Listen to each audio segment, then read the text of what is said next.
ഇന്ത്യയുടെ ഭൂപ്രകൃതി വിഭാഗത്തിലെ രണ്ടും മൂന്നും ഭാഗങ്ങളാണ് നമ്മളിവിടെ ചർച്ച ചെയ്യാൻ പോകുന്നത്. ഉത്തര മഹാസമതലമാണ് ആദ്യത്തെ ഭാഗം. ഇപ്പോൾ നിങ്ങൾ സ്ക്രീനിൽ കാണുന്ന ഇന്ത്യയുടെ മാപ്പ് ഭൂപടം ശ്രദ്ധിക്കുക. ഉത്തര മഹാസമതലത്തിൽ ഉൾപ്പെടുന്ന പ്രദേശങ്ങളാണ് വ്യത്യസ്ത നിറങ്ങളായി നൽകിയിട്ടുള്ളത്. മഹാസമതലത്തെ 4ആയി തരംതിരിച്ചിരിക്കുന്നു. പഞ്ചാബ് ഹരിയാന സമതലം, മരുസ്ഥലി ബാഗർ സമതലം, ഗംഗാ സമതലം, ബ്രഹ്മപുത്ര താഴ്വര എന്നിങ്ങനെയാണ് 4ആയി തരംതിരിച്ചിരിക്കുന്നത്. ഈ ഭൂപടത്തെ അടിസ്ഥാനമാക്കി ഇന്ത്യയിലെ ഉത്തര മഹാസമതലം സ്ഥിതി ചെയ്യുന്ന സംസ്ഥാനങ്ങൾ ഏതെല്ലാമെന്ന് കണ്ടെത്തി നിങ്ങൾ ഒരു പട്ടിക തയ്യാറാക്കണം. ആ പട്ടികയുടെ രൂപരേഖ താഴെ നൽകിയിട്ടുണ്ട്. സ്ക്രീനിൽ ശ്രദ്ധിക്കുക. ആ രൂപരേഖയ്ക്കനുസരിച്ച് പട്ടിക തയ്യാറാക്കുക. ഈ 4 സമതല പ്രദേശങ്ങൾ രൂപം കൊള്ളുന്നതിന് കാരണമായി തീർന്ന നദികൾ, സമതലത്തിൻ്റെ പേര് എന്നിവയടങ്ങുന്ന ഒരു പട്ടിക നിങ്ങളിപ്പോൾ കാണുന്നുണ്ടാവും. ശ്രദ്ധിക്കുക. 9ാം ക്ലാസ്സിൽ ഹിമാലയത്തിൻ്റെ രൂപീകരണവും അതിനെ തുടർന്ന് 2000 മീറ്റർ താഴ്ചയിൽ ഹിമാലയത്തിൻ്റെ താഴ്വരകളിൽ അതീവ ഗർത്തം രൂപപ്പെട്ടതുമെല്ലാം നിങ്ങൾ മനസ്സിലാക്കിയിട്ടുണ്ട്. ഇങ്ങനെയുള്ള ഭൂരൂപത്തിൻ്റെ രൂപീകരണത്തെ പഠിക്കുന്നത് പോലെ തന്നെ എങ്ങനെയാണ് ഉത്തര മഹാസമതലം രൂപപ്പെട്ടത് എന്നുകൂടി നമ്മൾ തിരിച്ചറിയേണ്ടതുണ്ട്. ഉത്തര മഹാസമതലത്തിൻ്റെ രൂപീകരണം എങ്ങനെയാണ് എന്ന് മനസ്സിലാക്കുക. സ്ക്രീനിൽ ശ്രദ്ധിക്കുക. ഹിമാലയത്തിൽ നിന്നൊഴുകിയെത്തുന്ന ധാരാളം നദികളുടെ അനേകായിരം വർഷങ്ങളായ നിക്ഷേപ പ്രക്രിയയിലൂടെയാണ് ഈ സമതലം രൂപപ്പെട്ടത്. ലോകത്തിലെ തന്നെ ഏറ്റവും വിസ്തൃതമായ എക്കൽ സമതലമാണ് ഇത്. സിന്ധു ഗംഗ ബ്രഹ്മപുത്ര സമതലം എന്നും അറിയപ്പെടുന്നു. ഉത്തര മഹാസമതലത്തിൻ്റെ പ്രത്യേകതകളാണ് നമ്മളിനി വിശദമായി മനസ്സിലാക്കാൻ പോകുന്നത്. ഉത്തര മഹാസമതലത്തെ ഇന്ത്യയുടെ ധാന്യപ്പുര എന്ന് വിശേഷിപ്പിക്കുന്നു. ഗോതമ്പ്, ചോളം, നെല്ല്, കരിമ്പ്, പരുത്തി, പയർവർഗ്ഗങ്ങൾ തുടങ്ങിയവ ധാരാളമായി ഇവിടെ കൃഷി ചെയ്യുന്നു. ഇന്ത്യയിൽ ഏറ്റവും കൂടുതൽ ജനനിബിഡമായ പ്രദേശമാണ് ഉത്തര മഹാസമതലം. ഇതിൻ്റെ പടിഞ്ഞാറ് ഭാഗത്ത് രാജസ്ഥാൻ ഉൾപ്പെടുന്ന പ്രദേശത്ത് മിക്ക ഭാഗങ്ങളും മരുഭൂമിയാണ്. ഥാർ മരുഭൂമി എന്നാണ് ഇതിൻ്റെ പേര്. ഇവിടെയാണ് ഇന്ത്യയിൽ ഏറ്റവും കൂടുതൽ ചൂട് അനുഭവപ്പെടുന്ന ജയ്സാൽമീർ എന്ന പ്രദേശം. ലൂണി നദിയും നൂറ്റാണ്ടുകൾക്ക് മുമ്പുണ്ടായിരുന്ന സരസ്വതി നദിയുമാണ് ഈ പ്രദേശത്തിൻ്റെ രൂപീകരണത്തിന് കാരണം. ഉത്തര മഹാസമതലത്തിൻ്റെ മറ്റൊരു പ്രത്യേകത ഇവിടെ കാണപ്പെടുന്ന മണ്ണിനമാണ്. മരുഭൂമി മണ്ണ് ആണ് ഇവിടെ കാണപ്പെടുന്നത്.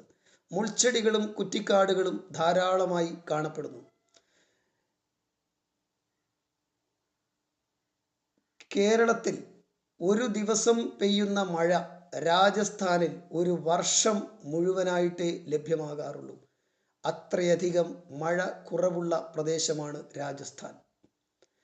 ഇവിടെ ബജ്റ, ജോവർ തുടങ്ങി ജലം വളരെ ആവശ്യം കുറഞ്ഞ വിളകളാണ് കൂടുതലായിട്ടും ഉൽപ്പാദിപ്പിക്കപ്പെടുന്നത്. ജലസേചനത്തെ ആശ്രയിച്ചാണ് ഇവിടുത്തെ നദികളെല്ലാം രൂപം കൊള്ളുന്നത്.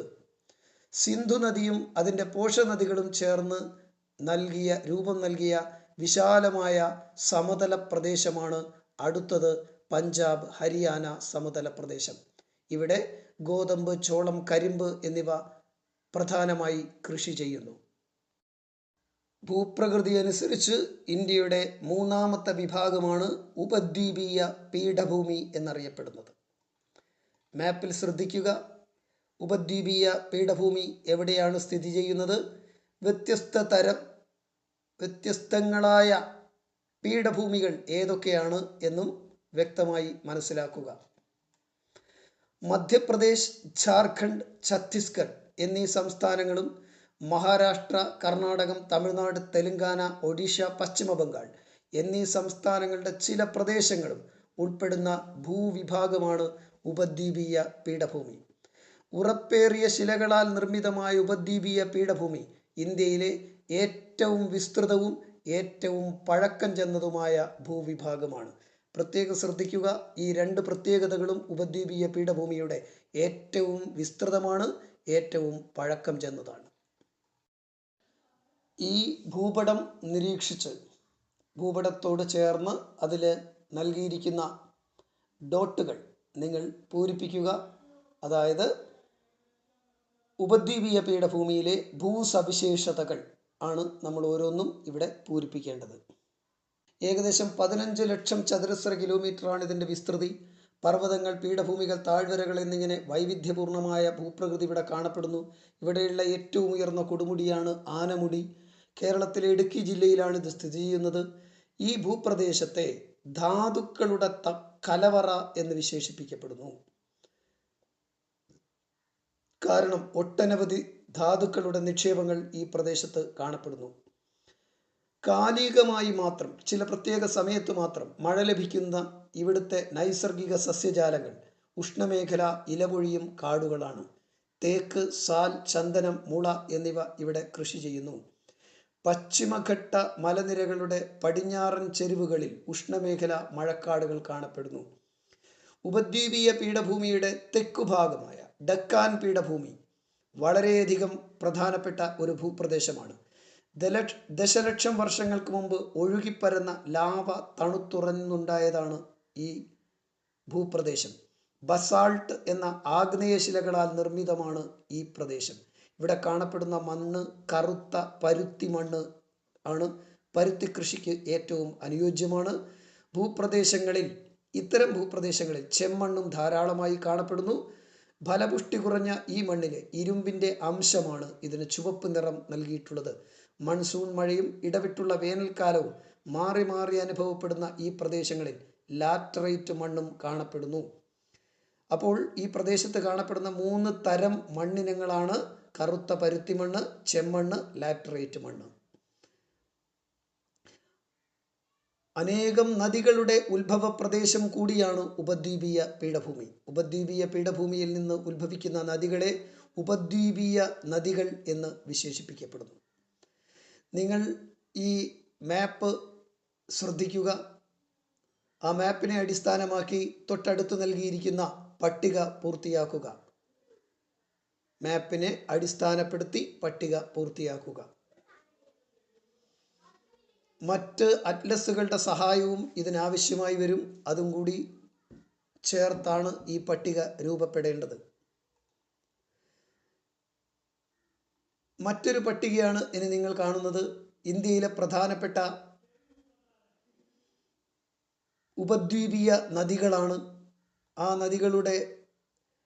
നദികൾ കടന്നുപോകുന്ന സംസ്ഥാനങ്ങൾ, ചെന്നുചേരുന്ന കടൽ, ഈ 2 ഭാഗം മാത്രം നൽകിയിരിക്കുന്ന മാപ്പിൻ്റെ സഹായത്താൽ പൂരിപ്പിച്ച് ഈ പട്ടികയും കംപ്ലീറ്റ് ചെയ്യേണ്ടതാണ്. ഇങ്ങനെയുള്ള ഉപദ്വീപീയ നദികളിൽ ഏറ്റവും നീളം കൂടിയ നദിയാണ് ഗോദാവരി. ഗോദാവരി നദിയിലെ വെള്ളച്ചാട്ടം വളരെയധികം, മിക്ക ഉപദ്വീപീയ നദികളിലും വെള്ളച്ചാട്ടം വളരെ മനോഹരമാണ്. കർണാടകത്തിലെ ശരാവതി നദിയിലുള്ള ജോഗ് ഫോൾസ് ആണ് ഇന്ത്യയിലെ ഏറ്റവും ഉയരമുള്ള വെള്ളച്ചാട്ടം. ഇനി നമ്മൾ നേരത്തെ പഠിച്ച ഹിമാലയൻ നദികൾ, സിന്ധു, ഗംഗ, ബ്രഹ്മപുത്ര, അതേപോലെ ഇപ്പോൾ നിങ്ങൾ പട്ടികയിൽ കണ്ട ഉപദ്വീപീയ നദികൾ, ഇവയെ ഒന്ന് താരതമ്യം ചെയ്യുകയാണ്. ഒരു പട്ടികയിലൂടെ നമുക്ക് താരതമ്യം ചെയ്യാം. ഹിമാലയൻ നദികളും ഉപദ്വീപീയ നദികളും താരതമ്യം ചെയ്ത് അവയുടെ വ്യത്യാസങ്ങൾ കണ്ടെത്തുക.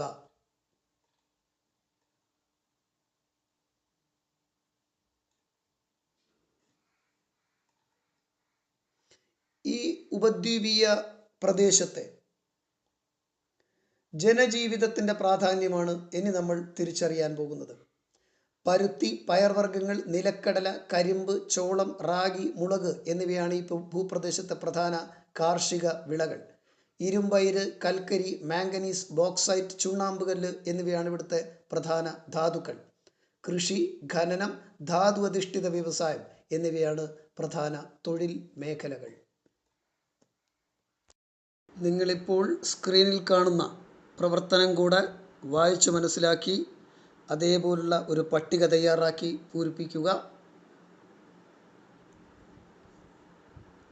നമ്മൾ ഉപയോഗിക്കുന്ന മാപ്പ് ഭൂപടത്തിൻ്റെ സഹായത്താലാണ് ഇത് തയ്യാറാക്കേണ്ടത്, മനസ്സിലാക്കേണ്ടത്.